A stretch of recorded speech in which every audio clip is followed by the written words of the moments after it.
Hey, welcome to the Resolve Podcast, episode number 18. I'm Carly Tizano, a New Year's resolution coach, obsessed with all things goal setting, personal development, coaching, and of course, resolutions. One of my biggest goals is to help you reach yours. I'm here to provide the tools, support, and inspiration you need to reach your goals this year and every year, and to feel supported every day along the way. Today, I have a very special guest that I'm very excited to be interviewing on the podcast. Jen Obermeier is someone who I met way back when I was starting my business journey, my professional organizing business.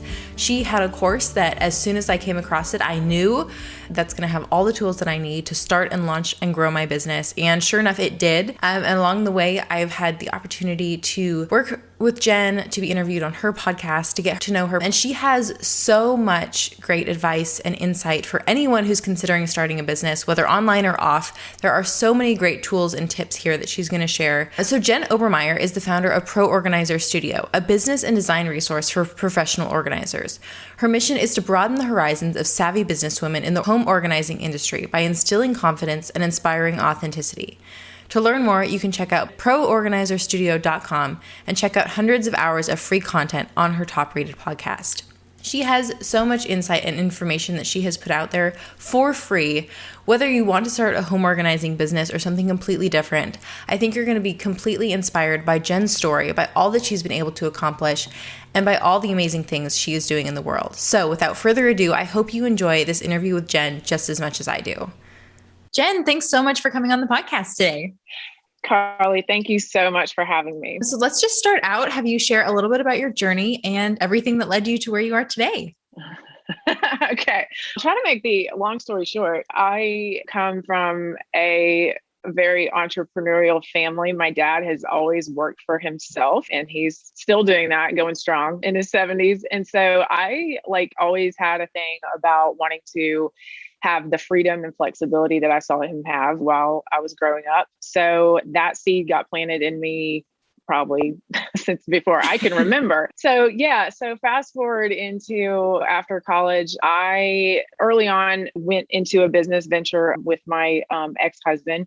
And from there, I think got more of the confidence about, okay, I know how to run a franchise. I can help other people run their businesses. I was an executive assistant running a business for someone while they were gone. I'm like, okay, I really think I could do this. So my first solo business venture was starting a professional organizing business. That was back in 2014. Wow. And a couple of years later, I continued that journey by helping other professional organizers with some of the business aspects of all that goes on behind the scenes, because that part's a lot more complicated than helping people with their closet. Mm-hmm. It's like knowing, okay, how do I do all this adulting stuff? And how do I charge? And how do I keep up with invoices? And how do I do the marketing and the back end and selling clients like that?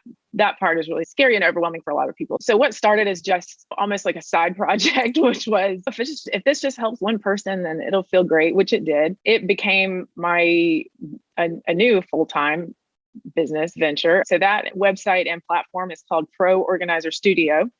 And that really started as an idea of just, I wanted to help other organizers build their vision for what they wanted their business to be, because this is an interesting industry that has so many ways of being successful. I first thought, oh, I'll just help other people do their websites, but it became much more than that. But the word studio kind of alludes to designing what you wanted the business to be like. So now today in 2021, Pro Organizer Studio is a full-fledged business and design and all kind of resources for professional organizers. And I'm proud of that. I'm proud of how that journey has evolved. So that's the in a nutshell version. Yeah. And you've done everything. You have a podcast now. You started out doing Facebook Lives. And I remember when I first found you watching all of the replays of those on YouTube, just binge watching. That's what I watched late at night for relaxing and entertainment and just so much education and knowledge that you had to share. And I know, because I'm part of your Inspired Organizer community, about the course and the membership and how you've gone in and now doing retreats. It's just amazing to see how it's all evolved and led you to where you are today. And especially in the last couple of years, I remember back at the beginning of COVID, how you really supported our community of organizers and all the amazing things you did there. But you also went on and you did all kinds of Facebook Live videos, really educating people, helping them figure out what this transition was going to look like in their business. And I think you were really the best person to do that as your business kind of evolved and you learned all the things. You had all the tools to help really everyone with online business at that time.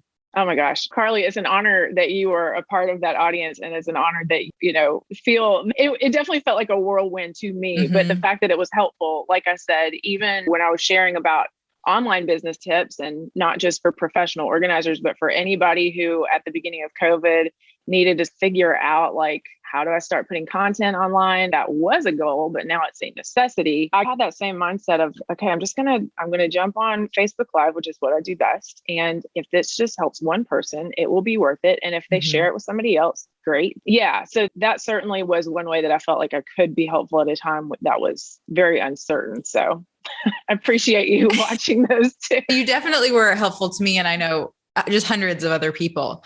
So COVID was one of those events that certainly some people saw coming. A lot of us did not.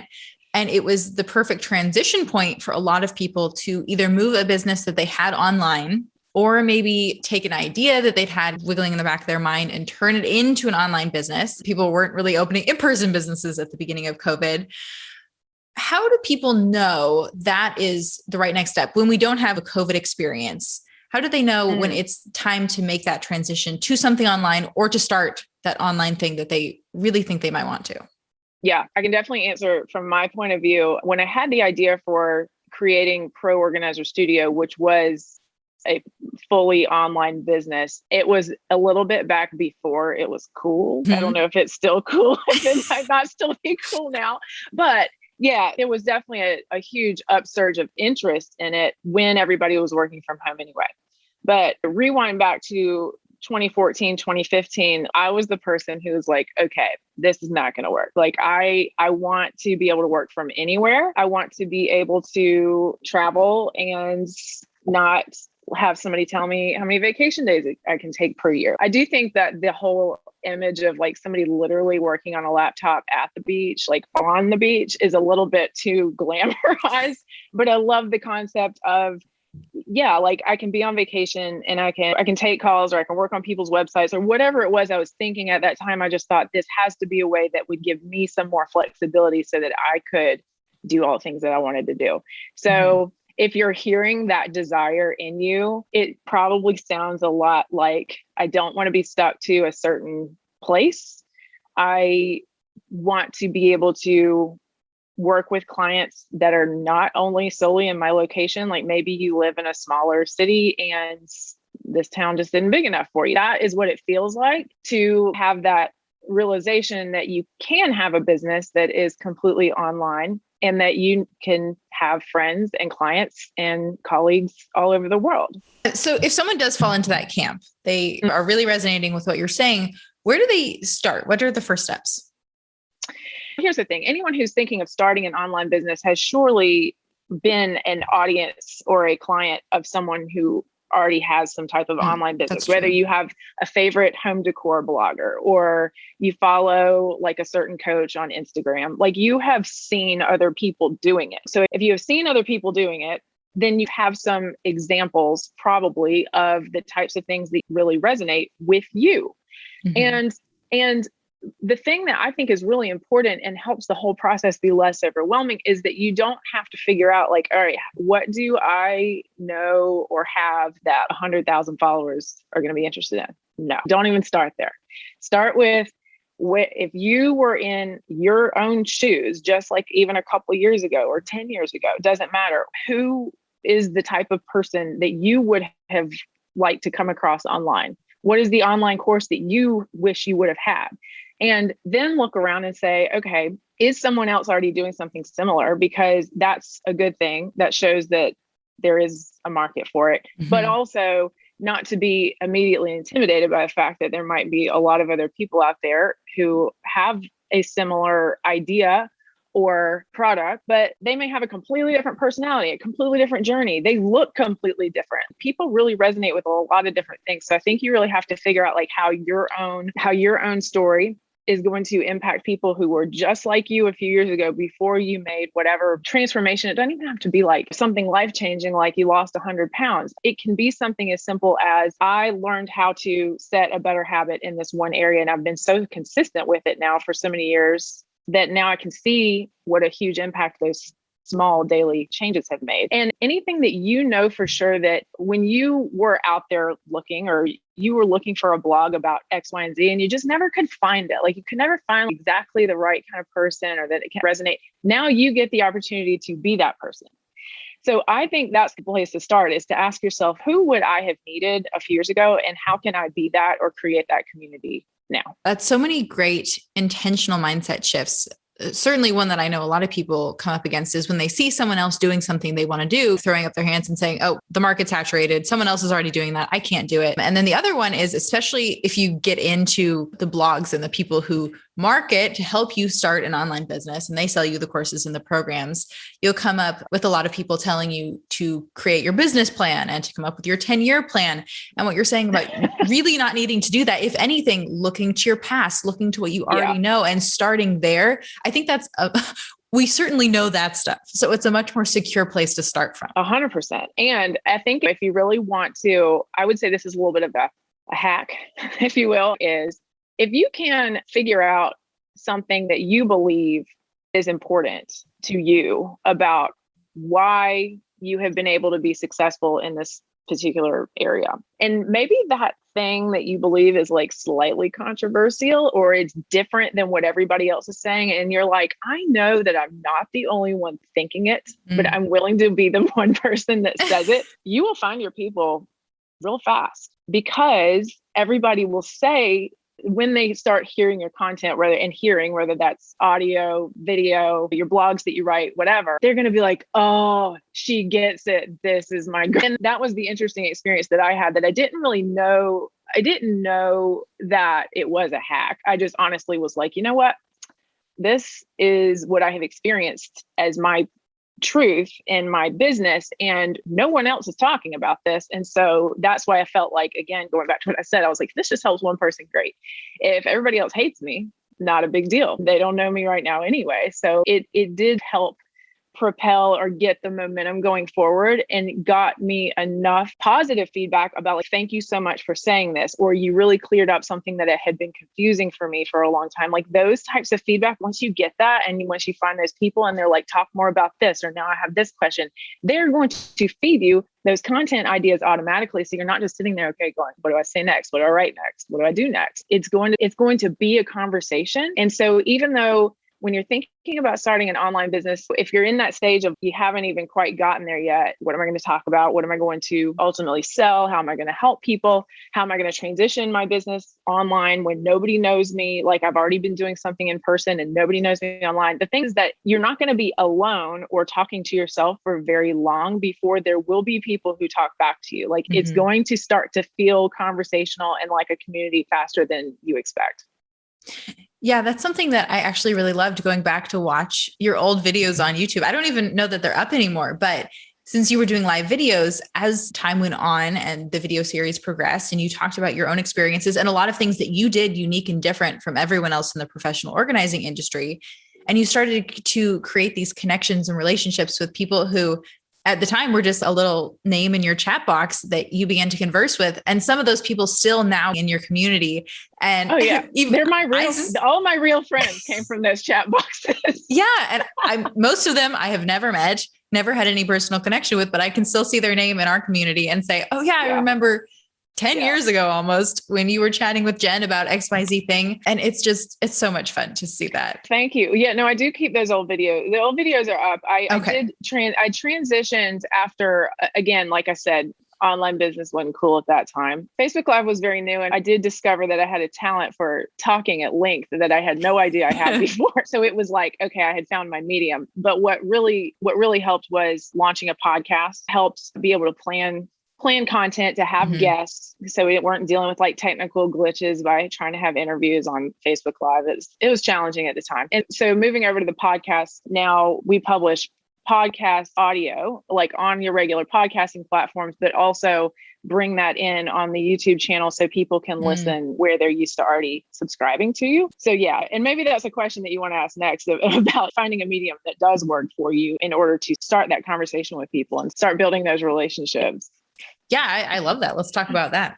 Yeah. Okay. So I am very passionate about this because there's so many types of social media and online content that I do not enjoy creating or being a part of. So like I mentioned, having Facebook Live the way that I committed at the start of the online business, and not really knowing how it would develop from there. But now that I have hindsight of it's 2020, like everything is. But I didn't know what was going to happen if I was said, okay, I'm going to do a Facebook Live every Tuesday at 9 p.m. But what began to grow out of that, like you said, are people who are starting to talk back to you, and me realizing I don't really like writing blog content. I'm a verbal processor. I did not know that before I started online business. And so it's really funny for people to assume that I have a lot of public speaking experience, because that's really not true. And so you will learn some things about yourself along the way in terms of how you best express yourself and how you enjoy doing it. Because I think that's like a huge part of it, is if you're not enjoying it, this is not going to be fun. Mm-hmm. Not going to be a fun way for you to continue to develop. Yeah. Yeah, that's true. I guess I've been in the space long enough that I know which platforms I like, which mediums I like, which I most certainly don't.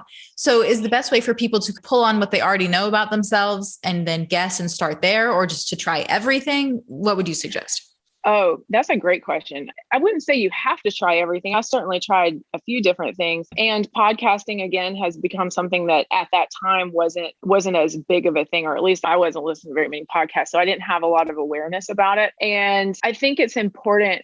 What I think that most people don't realize is that you can create a lot of different types of content without having to reinvent the wheel every time. Mm-hmm. Let's say, for example, that you love writing and you're a great writer. So you can write an article or you can write a blog post, and then you can hit record and literally read what you just wrote and record that as a podcast and publish it on YouTube or publish it on your podcast platform. And if you would rather die than do something that was on live video, you don't ever have to try that. But you can take your thoughts, the best way that you get them out and the best way that you are ultimately providing value to people, because that is what it is about. And you can recreate that into a lot of different things. So they call that content repurposing. And that concept, I would say short of life-changing. Doing the whole online business, very life-changing, but realizing that I did not also have to then go and write from scratch when I have all of this audio content, like literally hundreds of hours of audio content that I can get transcribed and then clean that up and turn it into like a very readable blog post. So little tips like that have really freed me from the idea that I have to try everything or do everything. And I think too, that another thing to consider is not only what you are enjoying creating, whether that's writing, talking, doing a DIY video tutorial, if that's what suits your audience, is that you do have to think about what suits your audience. So if you're a home decor enthusiast and that's going to be your thing, then you have to ask, do I really need to write articles on LinkedIn? Probably not, because the people who I'm trying to reach are looking for stuff on Pinterest. So investing a little bit more in the visual side of your business is going to be more important than for someone who's giving business tips. So anywhere that you have video or a lot of picture content is going to be something that's important for that audience. So I think little things like that are really helpful too, so that you're not thinking that you have to do all 9 platforms, but then leave room for like surprises. Obviously, like TikTok didn't exist 5 or 6 years ago when I was starting an online business. And even in the past year, I know that it went from being something that quote unquote only teenagers do to now grown women are like, these are my people. I love the humor. I love the like short, like funny stuff. And now you're finding when I say legitimate, I don't mean to make it sound like there are illegitimate business owners doing silly social media, but you have like serious business owners who take TikTok seriously and they create like those short kind of fun pieces of content that aren't meant to necessarily give you the whole entire formula for success in a day, but it does help them build a connection with their audience that might not have ever considered before. Yeah. So that's the other thing about online business, is that the apps and the technology and the trends are always changing. So it's fun to leave room for the unknown, I think. Yeah. I think some people find that scary, but when you have an online business, it's okay to step back and to view it as fun instead. It's going to help you probably a lot in the long run, to be willing to go with the flow. And maybe your favorite platform hasn't even been invented yet. That's so true. Okay. I love that thought. I love that thought. You just shared so many great tips. Are there any other practical tips or mindset shifts that come to mind when you think about people who want to start an online business? Oh my gosh. I have so many that I don't even know where to start. But like I said, I did brain dump my entire knowledge base about online business last year during COVID. And I did it just through a free Facebook Live series. I think it was like my mental outlet at that time, right when my kids' schools shut down and I was at home, and I'm like, okay, like I really want to help people, because a lot of people all of a sudden were like, oh, now I need to do something online. And I just thought, I want to simplify this for people, because I knew that there would be a ton of people going like and Googling for the first time, like, how do I create an online course? Like, how do I create an online coaching program? How do I get serious about finally finding virtual clients? And I was just like, if I can just add some really practical knowledge so that people don't feel like they have to pay for an answer to everything, because you don't. Basically, everything is online for free, but it is very helpful when you are paying for content that really lays it out and keeps it really simple. But yeah, during the initial shutdown last year, I did a Facebook Live series that does dive deep into a lot of tips and tricks. And that I'm not continuing to add to it. It's just like my legacy COVID project. So that is still on Facebook. It's under Jen Kilborn Obermeier Vlogcast. And I just made up the word vlogcast because I was like, it's like a video blog podcast. And it's live, so people don't expect it to be super polished. They can have that back and forth conversation with me where they ask a lot of these questions. So all of that content is still there. And it's really good if you guys do want to get any more tips and tricks and really dive into like the details. And I didn't want anybody to feel like they had to pay me or pay anyone to say, okay, how do I do this? Or what is it that I'm good at? I wanted people to feel like they had a clear vision of what they wanted to do before they started paying for a course about marketing online, or a course about how to create courses. Of course, those are out there. Because I was like, I'm never going to be that person who wants to create another business about that. But I thought, yeah, if anything from my experience can be helpful, I just wanted to share that. So I would say, yeah, like that almost is my number one tip, is that you can get started for free. The University of YouTube is a real thing. Go onto YouTube and look for videos about your question, because somebody has made it, and it's really good information. And they're not charging for it. They make a few pennies off of YouTube ads, but they're on there teaching you for free. So start there before you feel like, oh, this is so overwhelming and I need to pay thousands of dollars for courses about how to have an online business. I have reinvested a lot of money back into my business, but I did not at the beginning. I did not have money to buy a course about how to create. I learned from YouTube videos and got the ball rolling with that. And then I just would say, let yourself learn more about you and your audience and how you want your vision to develop over time before you invest money to ask somebody the question of, hey, what should my vision be? Essentially, that's what you're asking when you're like, tell me what to do. Tell me how to do this. Tell me how successful I can be. I really think you'll get the most out of your process by figuring some of those things out by just doing it. And I know that's really scary, but that was what my experience was, is it just got on Facebook Live and started the conversation, see who talks back. Yeah, that's so true. Those are so many great tips, and they definitely should check out all of your videos if anyone's considering starting an online business. And kind of the overarching tip that I pulled out of everything you said is, when you come at your business, or really your life in general, from a place of service and serving your people and talking about what you're passionate about, you really can't go wrong, because you just showed up so consistently, giving hundreds and hundreds of hours of free content, sharing your perspective and opinion and your insights and all that you've learned. And you have built such a strong community from that and reached so many people and helped them build the businesses that have really changed their life, and then in turn has helped change other people's lives. It's just so beautiful to see what you can do when you're acting from that position of caring about your people and wanting to be of service. Something that I tell myself all the time, especially if I'm having a hard day or trying to get through a blog post I'm not in the mood to write, is that it's not about me, it's about my people. And that's why I do it. And that always just instantly shifts my perspective and reminds me why I'm doing what I'm doing. And of course, the business that I have is the business that I want, and I'm building a life that I love. And that's part of it too. But ultimately, at the end of the day, I'm not doing it just for myself. I'm doing it for my people who are out there that I want to help. Absolutely. And that is really true. Pro Organizer Studio has been going strong for 5 years, and it still is hard for me to wrap my head around like people who know me that I don't know. And for people to say this has helped me in ways that you can't even understand, because again, I never, maybe even to a fault, never really felt like again, I started in that place of the mental mindset was I want to be the person that I wish would have existed when I was out there Googling and piecing stuff together.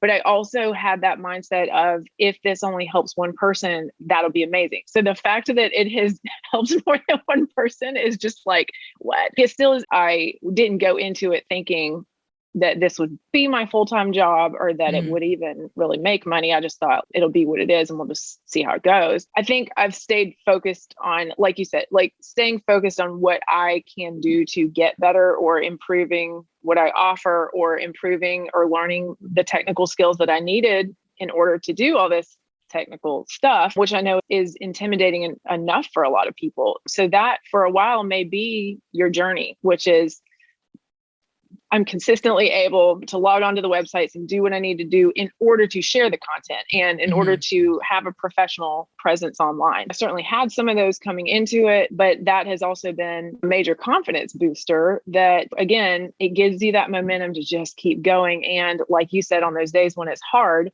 and you don't necessarily feel like you're super passionate about writing the post that was on your calendar that you scheduled for yourself, it's like, hey, now that I have people who actually are listening and talking back, it's a lot easier to stay consistent with what you got to do. Yeah, that's so true. So since 2014, having an online business has become much more commonplace. It's something that it seems like everyone and their brother's dog is doing. So maybe it doesn't quite apply so much anymore, but I know that back in 2014, and even now as a coach, specifically with what I do, there are people, friends and family members who will come to me and they just don't understand. They don't get it. Some of them just don't understand how Facebook ads work, and other people don't understand why you'd pay for coaching to begin with. So there are certainly those people out there who are your community and you're going to find them and connect with them. But what about the people who are not? And sometimes the ones who are closest to us who just don't get it. You mean the people that you can't hide from? Right. First things first, I don't tell my business to anybody until things are up and going. And I'm just that kind of person. Like so my now husband, but then boyfriend, I was doing those Facebook Live videos for Pro Organizer Studio for 6 weeks before I ever mentioned that I had anything going on Tuesdays at 9 p.m. Like, I think he just thought he was dropping me off after dinner and I'll see you later. I'm like, okay, now I'm here. I'm ready to work. I'm ready to get this thing going. I don't know if maybe I don't really have a really expert tip on this other than just saying, leaving the details as scant as possible. I feel like I feel strongly that usually people aren't like out to get you or pick you apart. It just usually will be that they just don't have a frame of reference for it or they don't understand it. So the good thing though is now is that because it is more common that you can say, hey, friends, you know how we love that person on Instagram who is the wellness coach and she shares all these tips and anything. I didn't want to tell you this, but I started my own thing like that. And she'll be like, oh, cool. But if you can connect it with something they already know, then that's great. I don't think, for example, when I think back about it, that my parents like said, hey, so I started this online course and more than one person signed up for it. Like it's actually making some money. And so I think that they were just sort of like impressed by that alone is, oh, you had the commitment that went into this for months and months before saying anything about it. So whatever it is you got going on, like we're happy for you. Like, I don't really feel like they asked a lot of questions. That's funny because I'm the same way. When I first started my blog years ago, I didn't tell anyone. And over the years, it's been so funny to have friends come to me and be like, so I found that you have a blog. Like, what's up with that? But I think you're so right. They don't have to understand most of the time. It's just because they don't have a frame of reference, and that's okay. But if you can in some way find a frame of reference that they do have and relate it back to that in some way, you can create that connection and understanding. But at the end of the day, if they don't get it, that's okay. If it's what you want and it's what you're committed to, just keep going. And two, I think another easy way out is just to say, especially if you have already been in business or had some type of career where you've been working directly with other people, you can just say, now I figured out a way to have a website so that I can work with people virtually. And because everybody's used to doing Zoom all the time now with working from home. And then if you say it like that, then they're just like, oh, now she's got clients that live half the world away. That's great. Yeah, it's exciting. Yeah, it's exciting. I just want to say that there is definitely something, and I have noticed this in myself more over the years because I've become much more aware of the conversations that I'm having in my head that don't ever happen outside, is that you spend a lot more time planning how to respond to people's questions. They're going to ask me this, and they're going to say, why didn't you do it this way? And then I'm sitting here defending myself against this imaginary person that has literally never manifested. So like why I think that we probably are too self-conscious about explaining this transition in our career, or how do I put this on my LinkedIn resume, or what if it doesn't work out, then what will I say to people? Just try for a while not even having those conversations in your head, and I guarantee you will feel less stressed, and in all likelihood there was never going to be somebody like interrogating you like that anyway. So we could do that to ourselves more than anything. Yeah, I think that's really true. And it's understandable that our friends and family and some strangers on the internet really aren't going to come up in arms at us. But I think an area related where we feel like people might is other business owners, or those people who we're talking about who are already doing what you want to do, who are maybe in your niche or just have a similar business. And especially for people who feel like the market is oversaturated, it can feel like there is a lot of competition. But something that I really appreciate you and how you've built our community, even though you have a community of organizers and everyone in the group is an organizer, and a lot of them are in the same area, the big cities. So in some sense, they're in competition, but it has never felt like that. There's so much collaboration and working together and sharing of ideas, and sometimes sharing of clients, or I need help with this project, or this client is looking for this. And I know you do that best. That's your specialty. So how do people make that mental shift between I'm competing against these people who are out there and they're amazing, I want to collaborate with them, or just build a community with them? That is a really good question, because this has definitely been like a personal journey for me, where again, I was much more worried about things happening than that had ever happened. But I have a really great story about my friend Laurie Palau, is also a professional organizer, has been in the business about 1 million years longer than I have. She also has a podcast. She coaches other organizers. For all intents and purposes, let's just say I knew exactly who she was when I started out. And I knew that we have totally different personality types, totally different backgrounds, and we might be talking to totally different people. But if we've got a list of competitors, she's on it. And this still makes me laugh, because I do feel like I have this special talent for figuring out a way to talk to somebody.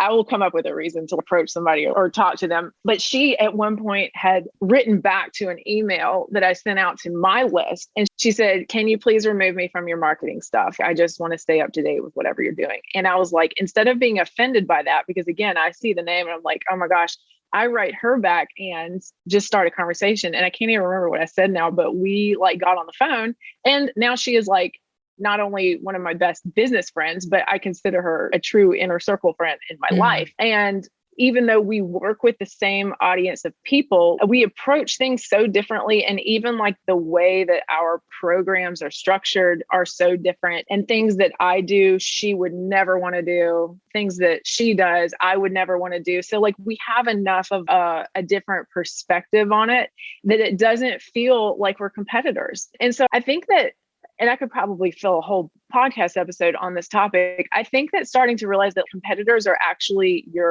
they're your allies, even if they never know it consciously. If you can understand that for yourself, if you didn't have competition, you'd have no frame of reference for this specific area that you want to go into, even being successful online. So one, thank them for that. Two, look at what is missing from their content that you want to say and that you can say, and not that you're saying, oh, he's not telling you the full truth. Let me tell you how it is. Not like you're saying it like that, but you're just going, oh, I just noticed that there's a gap in the messaging, and maybe this will really help someone. So I don't at all like study competitors, like analyzing and looking for weaknesses, but I just have a general sense of what's out there so that I rest very easy knowing what is different about my business and about what I offer and about my personality versus those other people. And I don't know that I've ever worried much about the fact that I know that I'm not for everyone. So there will be some people who think that I'm not polished enough, or they don't like my accent or whatever. And so they can go to Laurie or any one of the 20 other people. I just feel like there's enough for everyone out there. And why I feel like that is because as a person who, when I am really obsessed with something, I don't want to just hear it from one person. I want to hear it from multiple people. And I will pay for the same type of course or coaching or something on the same topic from multiple people. Like I like to get it from multiple directions. And so that's why I feel like your competition, especially online, is it is not at all like a zero sum game because, like you said, do you only have one TV show that you've ever watched? No. And aren't we always looking for another good one? Yeah, there's enough for like good content. I feel like the market is never saturated. And then, and when you're speaking about like local competition, where you're talking about professional organizers, for example, the hardest part is not getting clients. The hardest part is what you do when you're so overwhelmed with clients that you cannot physically do all of that work without having a few other friends who get it, and that you're approaching your clientele the same way, and that they're going to represent you well and hopefully return the favor. That's way more of a pro than it is a con to having competition that is close to you, is having a team of people that in a pinch you can call on for help if you want to. Yeah. And going back to what we were just talking about, there is no one else who will ever understand you or your business or your decisions better than those people who are in a very similar position to you. Absolutely. Oh, absolutely. And so if you're thinking that your competitors, if you're like, say you're entering the online space for the first time and you feel like you're going into a topic or a niche that is full, it's not ever really full, but don't think at all about what those people are thinking about you, because one, they're probably not noticing each and every time somebody starts a new Instagram account that has a sort of similar focus as them. But also, if you start to be successful, and they're going to look at you and be like, I know how challenging it is to really build an audience and create consistently great content. And so they probably are going to, one, have some respect for that. And two, if they're smart, they're going to be like me, and they'll find a reason to talk to you versus just ignoring you, because at some point in the future, there's going to be a way that you guys can cross promote each other's content to help grow, do backlinks to each other's websites. And there's a lot of tangible, direct benefits to having friends that do exactly pretty much what you do. If you have a client that comes along and they're great, but they're not a great fit for you, having someone else that you know who does really great work that would like that kind of person is going to be a win-win-win for everybody. And it just plants the seeds of generosity, I think, which is super important. Yeah. There's so many great resources out there between connecting with those other business owners, building relationships with them, building your own community, going to those free YouTube videos we talked about. Can you share a little bit about how you've continued to invest in yourself over the years of growing your business? And also how you know when it's time to do that, when it's time to move from the free content to something paid or one-on-one or something like that? Oh, absolutely. Pretty quickly, once my business had some money coming in, I definitely did. I'm still like this to this day. I'm like, if I have a problem, I'd rather pay to go directly to the answer. I don't want to read 16 blog posts about it and get a book and try to figure it out myself and apply it myself. No, I just know that I won't stay as committed to it. And I will honestly probably end up wasting my time. That's just me.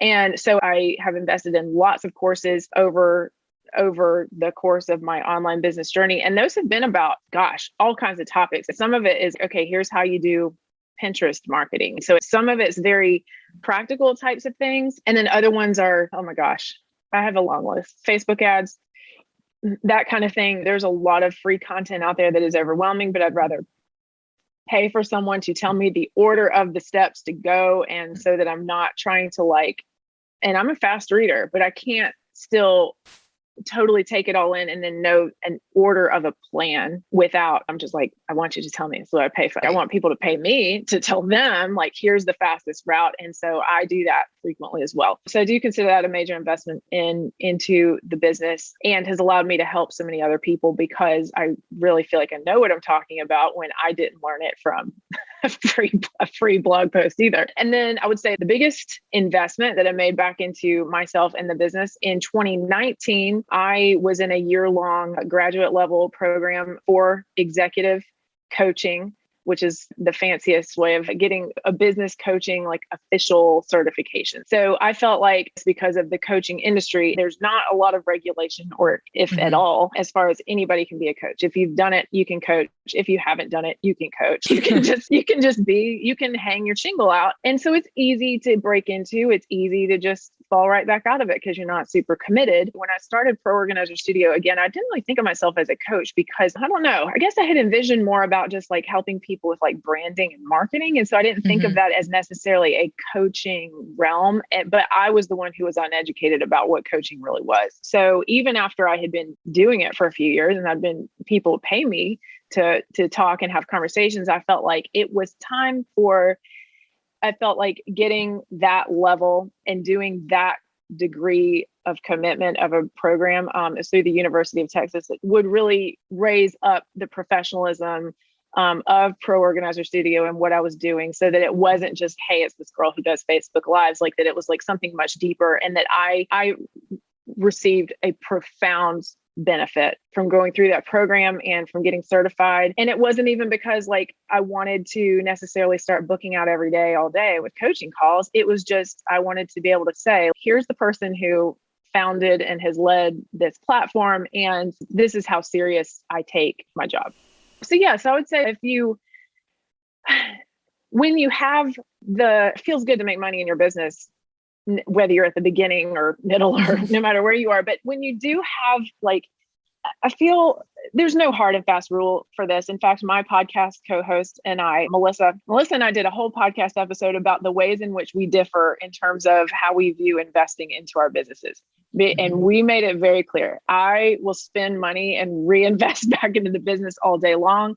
Melissa is much more measured and thoughtful and plans out things like that more than I do. And that's just, again, a personality style and maybe a risk-taking flair of mine. But if I believe strongly that betting on yourself and investing in yourself is not really a gamble. I know that this is going to pay off because I know exactly how this is going to help me go faster or grow bigger or help more people or be better at what I do. Yeah. So I guess that's not a hard and fast rule at all, but something to definitely keep in mind as you're starting to make money. Yeah, I totally agree. Something that I always say is investing in yourself always reaps infinite rewards. It's always going to come back over to you 100-fold. And even more than that, when you have an online business, it's going to come back and benefit your clients, which is what it sounds like is the underlying reason behind so much of that is how you can show up for them and make sure you have the tools to support them in really the best way. Like we said, that's if you're doing it for them, like that's what it's all about anyway. Yeah. Oh, absolutely. Okay. So I want to move on to the resolution round, talk a little bit about goals and goal setting and what you're currently working on. So let's start off with, do you set goals or resolutions? And what is that process like for you? So I will say I used to be much more of a New Year's resolutioner and goal person in general. And it's not that I don't still do that, but I would say that my process has changed. So I know that I'm the kind of person that loves making a plan more than I like sticking to a plan. I rebel against myself. I rebel against this is why I can't be employed by anybody but myself, is because I don't like it. You can give me the best office in the whole building, but I'll be like, you're telling me I have to sit here for 8 hours a day. I just don't, I don't like that kind of stuff. So rather than being super, super strict with myself, I feel like, and my goals have definitely evolved over time. And especially in the last year, COVID has changed me and my outlook on a lot of things, and other changes that have happened in my personal life. And like with my kids over the last few years, it just made me realize, okay, I need a lot more bandwidth and not to be scheduling out every moment and every plan and every filling up my time to the max, because when things would happen that were unexpected, and a lot of those things are sometimes emotions, like, oh, I wasn't planning on feeling sad today, but now I feel sad. It's not even like some emergency event happens. It's just like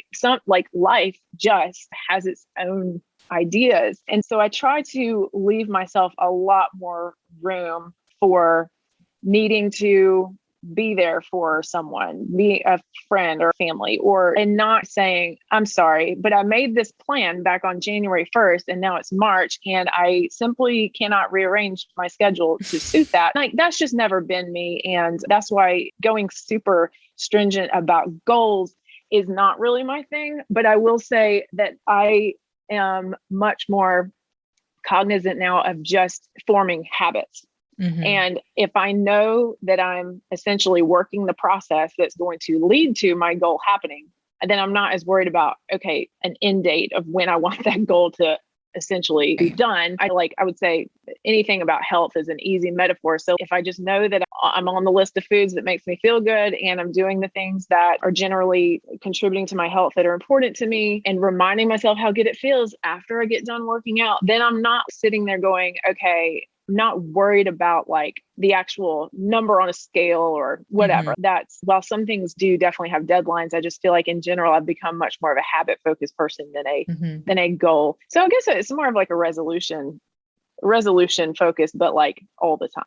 Yeah, I love that. And that's part of what I love about resolutions is having the year, which gives you so many opportunities to check back in and assess. And so if you're not feeling great on March 1st, that's okay. You have 364 other days that you can try, and you'll probably feel sad for a handful of those too. And that's okay. And I love hearing the different ways that people approach the goal setting process and really just working towards the things that they want, whatever form or structure that they use, I think is so fascinating and powerful. So what is a biggest goal or a resolution or a habit, I guess, that you have set and worked towards and really integrated into your life? I would say 2020 definitely brought to light a lot of things in my business and personal life that were not sustainable. There's something about all of a sudden being locked down in the house, like with your whole family, and you can't go anywhere. And it becomes very obvious very quickly, like what things that I've been doing or not doing every day, that now I can't do those things because the environment is now different. So I have been consciously working on being more present for my kids and for my family in the last year, and also being more responsive to the needs and desires of my community in my business. I gave you the example of when lockdown first happened, I was doing a Facebook Live every single day. I was like, I'm not going to say it's going to be a certain time, but I'm just going to get on every single day and just talk about the topic that comes up. And like I said, hope this helps somebody. This is on the online business topics. But then eventually there was a day when I was like, okay, I think I'm just done. Like I had to be done, because that was my initial reaction to things, is usually to way overdo it. You know what I mean? If I go back into the gym and I haven't been there in a while, I'm going to hurt myself because I'm going to do way too much. And then I'm going to be like, okay, I'm dead now. So after initially having that burst of energy at the beginning of COVID, I really had to retreat for myself and really determine what was workable and what the needs of like my community were beyond just like what I was able to do, and let that just marinate for a little while and not jump into some huge action plan of like, how am I going to do that? Like, how am I going to do this? I was just like, okay, what if I was not, capable or available to be that person all the time? How would I still do those things? So I know I'm getting away from your original question, which is what is a goal or habit that I've really been working on, but I have had to consciously work on like having that burst of energy when I'm like, okay, I'm committing every single day of my life now to this new thing. And I would say, gosh, I'm proud and I feel like I've been successful in that in the last year. One of the outcomes of that was like reprocessing and thinking about how to continue to grow the Pro Organizer Studio platform. And Melissa Klug was kind of in my circle of online people. She had come to one of the retreats. So we had met in person, and she has a very different background than I do in terms of how she came to professional organizing and how she approaches things. And so we first started talking about having her on as a regular co-host of the podcast. And then that eventually developed into her stepping into the program director for Pro Organizer Studio. And that allowed the business to be able to create new offerings that people had been asking me for years, but I was like, yeah, I'm not really interested in doing that. I know I'm not the most qualified to teach people how to actually organize other people. I only ever want to talk about business, but Melissa is the perfect person for that. So that to me has been definitely a result or an outcome of what started with me realizing that I was spreading my energy way too thin. And how was I going to fix this now before it became an emergency? Like, I'm down for the count and now nobody can do anything. My kids can't rely on me. My clients can't rely on me. It's okay. How can I start to be more responsive by not being the person who's, oh, I'll do this. I'll do this. I'll do this. Right. It actually lets me do more for everybody. Yeah. So is that kind of the biggest goal you think you're still working towards, that lifestyle shift? That certainly has dominated the last year in business, bringing her like on as a face of the business, because people know me. I don't think that they're necessarily attached to only me all the time, but introducing her to people and her being on the podcast and being a leader in the content and really letting her do her thing. Because like I said, there are ways that she is way more qualified than I am. And this is going back to another perfect example about collaboration versus competition, Mm-hmm. Melissa is extremely high up in the KonMari professional organizer community. She's a master level KonMari consultant. But she is the type of person who was like, I'm never going to go and start my own version of Pro Organizer Studio. But we had just had these natural, very organic conversations about where we both wanted our lives and businesses to go. And I saw there was this potential overlap of, I would love for you to be that person who can come and create some of this content that people have been asking. I have always had somewhat of a team, but there wasn't ever anybody else who was coming along and saying, I'm going to have them instruct you instead of me. So once we saw that that was going to be a huge benefit to both of us, I was just like, oh, thank goodness that, and in this case, Melissa was one of my retreat attendees, but really she reached out to me during COVID and was one of the people that's like, hey, how are you really doing? And I think having friends in the business and in the same line of work as you is just so valuable, because now she and I, a year later, are both so much more at peace and very solid, not just with Pro Organizer Studio, but where both of us see our careers going. And I've been able to take more of a step back and let her lead so that I can have more of that bandwidth that I needed to be able to do some very much needed self-care, because like I said, I tend to jump in like the deep end of everything and then like figure things out later. And that's my style. I regret nothing, but the years of entrepreneurship definitely had led to some like neglect of just my health and the quality time with my kids and husband and all those things. And so like that, it was time for that for me. And Melissa's children are a little bit older than mine. And so she was like, this is her time that she wanted to hone in more on taking on more responsibility. So it was all great timing. And yeah, that's been the biggest win for not just for me, for her, and for our audience too, over the last year. Yeah, I love hearing that undercurrent of self-reflection and self-awareness that you have under all of those decisions and all the pieces of the process. Yeah. So every week on the podcast, I encourage listeners to resolve to consider something or experiment or take some action. So what would you encourage the listeners to resolve to do? Oh, when you start this journey of entrepreneurship, whether it's online business or anything else, when you start out in being your own boss and figuring out how to make money without an employer telling you what to do, you start out just working on those logistics. And then you find out like, oh, I've just enrolled in like the biggest self-development journey of my lifetime, because then you find out that it's really so much more about mindset and breaking through limiting beliefs. And all of that sounds so woo-woo at the beginning. And I even consider myself like a medium woo-woo person when I started, but now I feel like that's the entire game, because there are how-to blogs, videos about literally everything you want to do in your business. Applying it and becoming the type of person who's consistent and who doesn't just sabotage yourself constantly is 99% of entrepreneurship. And life. So yeah, life. Yes. But yeah, we start out thinking, oh, it's just about started like my income goal for this month. Like you start out with something that's very out there. And then you, after a while, start to realize, oh my gosh, it's my self-talk that is literally driving this whole entire bus. So when you ask me what is the most important thing like to resolve to do, I can't say that I have any great advice beyond just start listening more, because I think everyone has the potential to grow in this area, no matter where you're at, is listen more to the thoughts that you are thinking and the conversations that you're having with another person, with yourself. Because all of a sudden, after a while, you'll be like, wow, I spend a ton of time preparing myself for challenges that are not even happening. Like you just suddenly start to realize you're like, wow, why I'm spending so much mental energy on this. What if I gave even 1% of the mental energy that I'm spending on this maybe not super productive thought pattern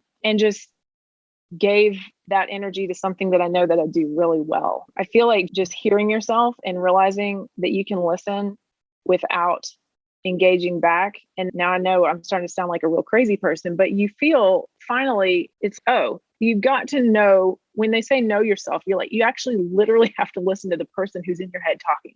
all the time. And then what you do with that information can vary from person to person, whether you start journaling about it or start doing anything about it. It's just that it's just so helpful to know that there are beliefs and thoughts that either help you or hurt you. And just any awareness of that you can grow in is vital. Yeah, that's so true. So I want to move on to just some confetti questions. They're for fun to help us get to know you just a little bit better and wrap everything up. So what time do you get up? Now that my kids are back in school for the school year, 6:30. Okay. When do you do your best work? Such a good question. I feel like it changes every day. I'm definitely a morning person. Once I'm drinking coffee, I can't, it's going to be mid-morning for sure. Yeah. Okay. Mm-hmm. What is the best piece of advice you've been given? Oh my gosh, man, there's been so many good ones. I will say when it comes to the online business journey, that since that's really a theme of this conversation, is there was a very helpful free YouTube personality who at that time was sharing a lot about creating courses. And she said, if you can write 8 blog posts, you can create a course with 8 modules. And every single time I thought, this idea is dumb and I want to give up because nobody's really going to pay for this, I realized because I just didn't want to finish it. And I was like, okay, if I just can finish this, I was like, if I can write a blog post, I can write a module. Anything that like breaks something down into like parts, that's always going to be good advice, because I feel like constantly our problem is that we keep looking at the whole thing. That's true. Thinking, how am I going to ever do this? So yeah, like that one was really helpful in the online business world. But I've gotten so much good advice in life. It's hard to pick. Yeah, that's a great one. I love that one. Yeah. What do you do to rest? I like to read. Yeah, me too. So I'm with you on that. Yeah. If I get a few hours of alone time, I guarantee you I'm going to be on the couch reading. I download books like candy onto my phone, my Kindle, and I just read. Yeah. What's your favorite beverage? Daytime, limoncello LaCroix. Nighttime, Sauvignon Blanc. Perfect. What's your favorite TV show? Ooh, oh my gosh. I got to say one of my all-time favorites is Arrested Development. I feel like the writing and the humor in that show was so good, but I watched it probably about 10 years ago. I wonder if it has stood the test of time. I'll have to rewatch and find out. I know, I will. What book has had the greatest impact on your life? Oh, all right. Now that is definitely too hard of a question to answer. So I'm going to say in the last year, a book that has really, so hard to pick. I was lucky that I had a mom who was like into all the self-help stuff, like woo-woo stuff. So I literally grew up with like bookshelves full of things so it's hard to say that any one of those books was the best or most impactful, because I feel like each one leads to another. It's I'm always on this journey of, sometimes I'm super into like personality types, into business books, into relationship books. I'm always trying to read something that's practical. But in the last year, a book that has been very impactful is called Psycho-Cybernetics.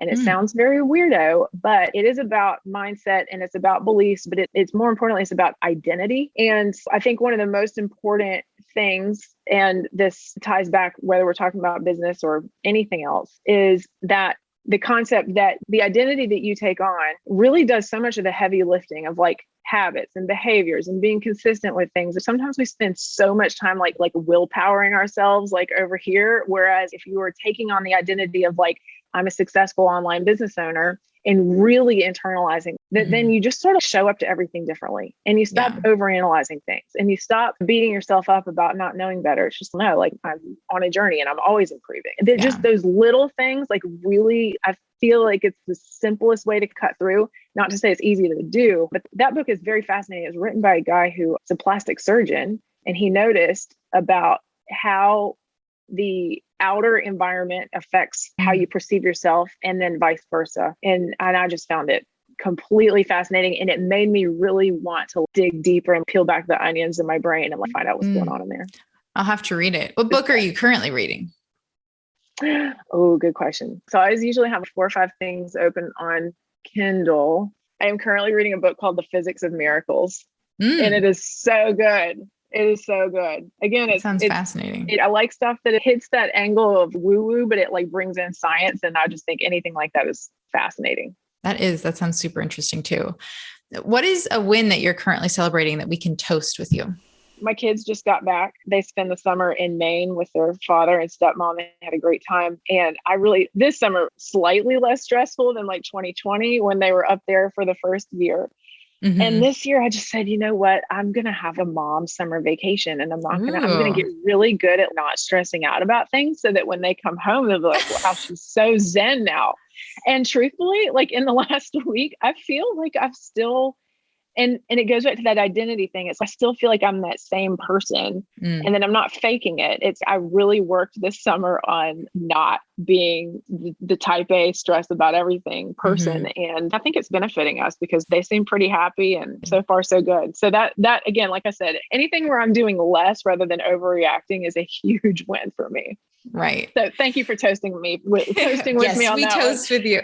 So where can people go to find more information about you and your work and all the things that you're doing? Thank you so much, Carly. So Pro Organizer Studio is the professional organizers chock full resource about all kinds of things. We have a YouTube channel, podcast, blog content if you like reading rather than listening. But I love, like I said, I rely so much on the team of people who help things happen behind the scenes. And Melissa is now a podcast co-host with me, so you can find out about her there too. And like I said, she's the program director for everything that we offer at Pro Organizer Studio. And Inspired Organizer is the name of our course for professional organizers who want to get a handle on the whole business. And then beyond that, for Pro Organizer Studio, we have social media all over the place. I don't manage personally. That's not my strong suit. So Facebook, Instagram, that kind of thing. And then, like we mentioned earlier, I do have a Facebook Live archive series out there from last year. And you can just get on Facebook and search for the Jen Obermeier